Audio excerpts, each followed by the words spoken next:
Hello guys, andito tayo ngayon sa site development ng Istana, Tansa, Villas. Located po ito sa Barangay Biga, Tansa, Cavite. Ito po yung Phase C. Ayan. Ito naman po ang model house natin na townhouse na may lot area na 44 square meter at ang floor area is 58 square meter. Kung gusto nyo pong maabil ito, meron lang po itong down payment na 4,278 payable po ito. Ito po ang babayaran natin ng 24 months para maabil nyo po ang townhouse na ito. Ang reservation po natin is 5,000. Ayan. Birth type po ang turnover natin. Provision sa 3 bedroom at 2 toilet and bath with carport na po ito. May parking na po ito sa harapan. Ayan. Mamaya po sa huli ng video natin, ipapakita ko po sa inyo ang dress-up model ng Istana, Tansa, Villas po. Ayan, akyat po tayo sa taas. Ito po ang turnover ng taas natin. Good for 3 to bedroom po ito. Pwede po 2 bedroom, pwede naman po itong 3 bedroom. Ayan. Malapit lang po ito sa Tansa SM Tansa. Ayan po. Ito po ang turnover natin. Ayan, sa mga gusto pong mag-abil. Ayan.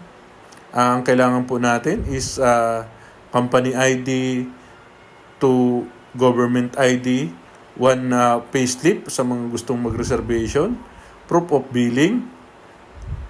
Kailangan din po natin ng ISAP at MDF.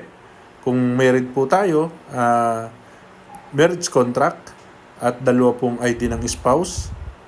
Sa OFW naman po, passport, 1 government ID, resident ID, job contract, e-ticket, entrance at exit po yan. Proof of billing, ayan po. At ISAP, MDF din po. At kung kasal po kayo, kailangan din po ng 2 valid ID ng spouse ninyo at 2 valid ID po na magiging SPA po ninyo. Ayan, PM na lang po kayo sa mga details sa mga requirements po natin. Ito naman po ang ipapakita ko sa inyo. Ito naman po yung dress up natin para makita nyo po yung kung paano binihisan ang Istana, Villas dito sa Tansa, Cavite. Ayan po. Ang TCP po nito is 2,470,000 at ang reservation po is 5,000. Ayan. Kung makikita nyo po, napakalaki po ng bedroom. Ayan. Dito po sa unang room natin, nilagyan po ng 2 kama.